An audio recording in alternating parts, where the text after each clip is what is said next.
On this day in history, we remember the remarkable individuals who shaped our world. Welcome to Who Died Today in History, where we honor their legacies. From artists to leaders, their impact lives on. If you find their stories meaningful, like, subscribe, and hit the bell to stay connected. Thank you to all our amazing channel members for your generous support. Teri Garr, one of Hollywood's most beloved and versatile actresses, passed away peacefully in 2025 at the age of 80 after a long battle with multiple sclerosis, MS, a neurological disease she had lived with publicly for decades. Her death, while natural, symbolized a life of resilience and courage, one that mirrored shifting attitudes in society toward illness, perseverance, and the public image of women in entertainment. Garr's career flourished during the 1970s and 1980s when she starred in acclaimed films such as Young Frankenstein, Close Encounters of the Third Kind, and Tootsie. Her performances balanced humor and vulnerability, reflecting a new generation of women in cinema, intelligent, independent, and self-aware. Yet her later years were marked by a different kind of visibility. After revealing her MS diagnosis in 2002, Garr became an advocate for awareness and understanding of chronic illness, using her fame to destigmatize neurological conditions. Her openness during a time when Hollywood often shunned imperfection showed extraordinary bravery and humanity. Her death invited reflection on the persistence of the human spirit amid decline, a contrast to the glamour-driven values of the era she once dominated. In an industry obsessed with youth and perfection, Garr's authenticity and humor in facing physical hardship made her a figure of quiet heroism. The immediate public response to her passing was one of affectionate remembrance. Fans and peers celebrated not just her iconic roles, but her dignity in facing mortality with wit and grace. News outlets revisited her finest performances, underscoring how her comedic timing and emotional depth elevated American film during its golden years of character-driven storytelling. Teri Garr's death did not alter history in the way a sudden tragedy might, but it deepened her legacy. It reminded audiences that greatness in art often comes from vulnerability, the willingness to show imperfection both on and off screen. In remembering her, the public reconnected with an era when charm, humor, and intelligence defined stardom more than spectacle. Her life and death reveal much about humanity's relationship with mortality and memory. We immortalize figures like Garr, not through monuments, but through laughter that outlives them, through re-watching Tootsie or quoting Young Frankenstein. In doing so, we affirm that art grants a form of eternal life, allowing an artist's spirit to echo long after the curtain falls. Vaughn Meader's death in 2004 from chronic obstructive pulmonary disease marked the quiet end of a life that once embodied both the soaring heights and the cruel volatility of fame in modern America. His story and the circumstances surrounding his decline reflect not only the fragility of celebrity, but also the profound cultural shifts of the 1960s, when humor, politics, and tragedy intertwined in ways that defined a generation. In the early 1960s, Meader became a national sensation with The First Family, a comedy album that affectionately parodied President John F. Kennedy and his family. The album was an unprecedented success, selling millions of copies and earning a Grammy Award. Meader's sharp mimicry and charming delivery made him a household name. He seemed to personify the lighthearted optimism of the Kennedy era. Yet, that same association would become the source of his downfall. When President Kennedy was assassinated in November 1963, Meader's career ended almost overnight. His comedic persona, built entirely on the president's image, was rendered instantly unthinkable. Radio stations pulled his records from shelves and his once-packed shows were canceled. The national grief left no room for laughter about the man who had just been slain. For Meader, it was not only the death of a president, but also the death of his identity as a performer.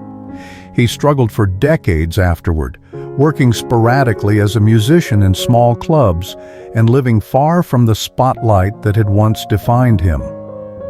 Meader's passing at age 68 did not dominate headlines, but those who reflected on his life saw it as emblematic of the darker side of fame, the way public affection can shift with history's tide. His downfall mirrored America's own loss of innocence after Kennedy's assassination. Where his rise represented the buoyant confidence of early 1960s America, his decline symbolized the nation's confrontation with disillusionment, violence, and the fleeting nature of cultural icons. In remembering Vaughn Meader today, we are reminded of how art and history intertwine, often in ways beyond the artist's control. His life and death reveal humanity's uneasy relationship with memory, how we celebrate, then forget, those who once gave us joy. Yet Meader remains immortalized as a symbol of a moment when laughter bridged politics and pop culture, only to be silenced by tragedy. Through retrospective tributes and historical reflection, his story endures as a cautionary tale about fame's impermanence and the human desire to preserve fleeting joy through art. John Witherspoon's death on October 29, 2019, at the age of 77, marked the loss of a beloved figure in American comedy and film. Passing away suddenly at his home in Sherman Oaks, California, from a heart attack, Witherspoon's death was a natural one, but its emotional impact on fans and peers reflected something far deeper about his place in popular culture. Known for his impeccable timing, fatherly charm, and sharp wit, Witherspoon's career spanned 5 decades, mirroring the evolution of black comedy in America and the growing acceptance of African American voices in mainstream entertainment. Witherspoon began as a stand-up comedian in the 1970s, during an era when black performers were breaking barriers in comedy clubs and television. Over time, he became a familiar face on screens large and small, earning iconic status through roles in Friday, the Wayans Bros, and the Boondocks. His characters were often exaggerated yet grounded in truth, wise, sarcastic, and rooted in everyday struggles. Through his humor, he reflected the resilience and self-awareness of the black community, using laughter as a vehicle for cultural expression and social observation. When news of his death broke, tributes poured in from fellow comedians and actors, including Ice Cube, Regina King, and Marlon Wayans, each describing him as a mentor, father figure, and comic legend. The outpouring revealed how deeply Witherspoon's presence had shaped a generation of performers. His passing left a void not just in comedy, but in the collective cultural memory of an era defined by humor as resistance and storytelling as survival. Witherspoon's death underscored the challenge of sustaining authenticity in an entertainment world increasingly driven by image. He never sought fame for its own sake. Rather, he built a career on consistency, warmth, and honesty. In an age of fleeting celebrity, his enduring popularity reflected values from a time when talent and personality spoke louder than trends. In death, Witherspoon's legend grew, his voice echoing through memes, movie quotes, and animated reruns. He remains immortalized not through monuments or formal tributes, but through the laughter he continues to inspire. His passing reminds us that comedy, at its core, is a form of memory, a way humanity transforms pain and impermanence into connection. In remembering John Witherspoon, we recognize not just a man who made us laugh, but one who showed us that humor can be both a legacy and a form of love, a way of living forever in the hearts of those who listen. Louis B. Mayer, one of the most influential figures in early Hollywood, passed away on October 29, 1957, at the age of 73. His death from leukemia at his Los Angeles home marked the end of an era that he himself had helped define, the golden age of the American film studio system. Meader's death was a natural one, but it symbolized the fading of the old guard in Hollywood, a time when moguls reigned supreme and controlled not just movies, but the dreams of millions. Born in the Russian Empire and raised in Canada, Meader built himself from nothing, eventually co-founding Metro-Goldwyn-Mayer, the most prestigious studio of its day. His influence extended beyond film production. He helped shape Hollywood's image as a moral and aspirational industry. Meader believed in wholesome entertainment and the idea that movies should uplift the public, reflecting the optimism and conservative values of early 20th century America. His meticulous oversight of MGM stars, both professionally and personally, defined an era of glamour, discipline, and control. By the time of his death, however, Meader's world was already crumbling. The studio system was collapsing under antitrust laws, the rise of television, and changing social attitudes. His passing, therefore, was more than the loss of a man. It represented a symbolic turning point. Hollywood was shifting from the hands of powerful studio bosses to the creative freedom of directors and independent producers. The mythic image of Meader as the movie mogul began to give way to a more modern, less centralized film industry. The immediate reaction to his death was one of respect, even from those who had often criticized his iron grip on MGM. Colleagues remembered him as both a visionary and a tyrant, a man who demanded perfection and shaped stars like Judy Garland and Clark Gable, yet often at great personal cost to them. In that duality lay the essence of his legacy, genius intertwined with control. In remembering Louis B. Mayer, we see the human desire to craft immortality through creation.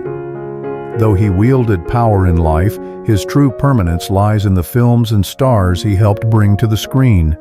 His death reminds us that even the greatest architects of illusion cannot escape mortality, but their dreams, once captured on celluloid, endure beyond it.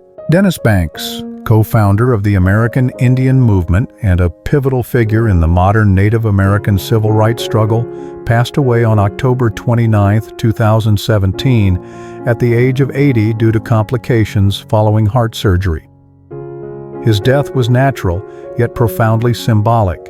It marked the fading of a generation of indigenous activists who had fought relentlessly against centuries of oppression, cultural erasure, and governmental neglect. Born on the Leech Lake Indian Reservation in Minnesota, Banks's life was shaped by the traumas of the U.S. boarding school system, which sought to strip Native children of their identity and language. Out of this injustice, Banks helped found AIM in 1968, a grassroots movement that demanded sovereignty, justice, and dignity for Native peoples.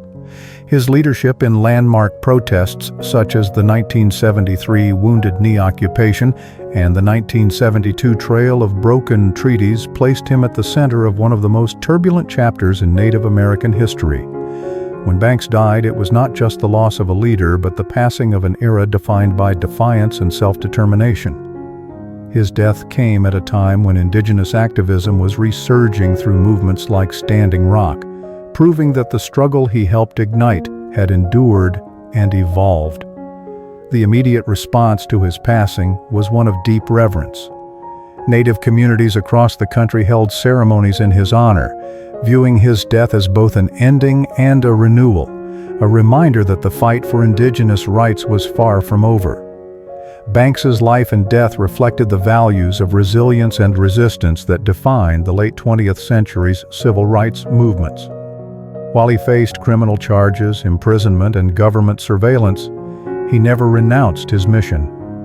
In his passing, many saw a reflection of the enduring cost of activism, a lifetime of sacrifice for a cause greater than oneself. In remembering Dennis Banks, humanity is reminded of how mortality often magnifies moral conviction. we immortalize figures like him through the stories, films, and teachings that preserve their vision of justice. Banks' death underscores a universal truth that even when a body fails, an idea can live forever.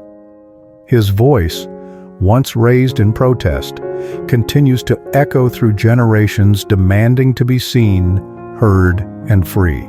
Lloyd Bochner, the distinguished Canadian actor whose career spanned over 6 decades, passed away at the age of 81 from cancer in Santa Monica, California.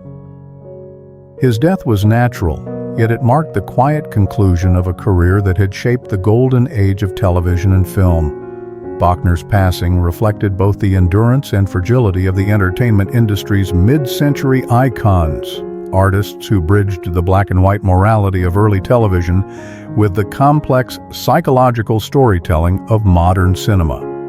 Born in Toronto, Bochner began performing at age 11 and rose to prominence through his refined diction, intelligence, and charisma. He became best known for his role in the classic The Twilight Zone episode To Serve Man, where his portrayal of a linguist decoding an alien text became an enduring pop culture moment. He later appeared in a range of television staples, from Perry Mason and Mission, Impossible to Dynasty, where his portrayal of Cecil Colby in the 1980s epitomized the decade's fascination with wealth, power, and deception. His death in 2005 occurred during a transitional era for Hollywood, a time when streaming media was beginning to challenge traditional storytelling formats. Bochner's life and career symbolized a generation of actors who had mastered the art of performance without the digital amplification of celebrity. His passing prompted a wave of remembrance among classic TV enthusiasts and fellow performers who saw him as a link to a bygone era of elegance and craftsmanship. While his death did not cause global upheaval, it did amplify his legacy among devoted fans of classic television and film. For many, Bochner's roles embodied the intellectual tension of the Cold War period, an era when science fiction, mystery, and morality tales reflected both fear and fascination with humanity's future. His work remains a testament to how actors of his generation infused entertainment with subtlety and thought, leaving behind more than fleeting fame. Lloyd Bochner's passing invites reflection on the ways we preserve creative legacy. Humanity's relationship with mortality is often defined by remembrance, through film reels, televised moments, and archival interviews that outlive their subjects. Bochner's voice, immortalized in dialogue and performance, continues to remind audiences that artistry is a form of defiance against time itself. Joseph Pulitzer, the Hungarian-born journalist and newspaper magnate, died of natural causes on October 29, 1911 in Charleston, South Carolina, at the age of 64. His death marked the end of a transformative era in American journalism, one characterized by the rise of mass circulation newspapers and the aggressive pursuit of both public attention and political influence. Pulitzer's life and passing reflected the challenges and values of the Gilded Age and early progressive era, an epoch defined by industrial growth, political corruption, and the increasing power of media in shaping public opinion. Pulitzer had built a formidable media empire, acquiring and revamping publications such as the St. Louis Post-Dispatch and the New York World. He championed investigative reporting, human interest stories, and sensationalism, a combination that expanded readership while holding society's elite accountable. Yet, his approach also mirrored the era's moral ambiguities. While he advocated for social reform and democracy, he did not shy away from the lurid, attention-grabbing stories that critics derided as yellow journalism. Pulitzer's death elicited both mourning and reflection within the journalistic community. Editors and reporters acknowledged the profound influence he had on public discourse, while the wider public recognized that the modern media landscape, now central to civic engagement, was indelibly shaped by his innovations. Immediately following his passing, the most tangible consequence was the codification of his legacy through the establishment of the Pulitzer Prizes, funded by his bequest. These awards elevated standards in journalism, literature, and music, formalizing the recognition of excellence and ethical commitment in a profession often criticized for sensationalism. Pulitzer's death thus amplified his legend, not only as a media pioneer, but as a patron of cultural and intellectual rigor, ensuring that his influence would extend beyond his newspapers to future generations of writers and editors. Reflecting on Pulitzer's life and death reveals the enduring human fascination with mortality, power, and memory. Society immortalizes figures like him through institutionalized recognition, biographies, and commemorations that frame their accomplishments within broader historical narratives. Pulitzer's career and posthumous honors demonstrate how individuals who navigate both influence and controversy can achieve lasting cultural resonance, shaping our collective understanding of ethics, information, and public responsibility.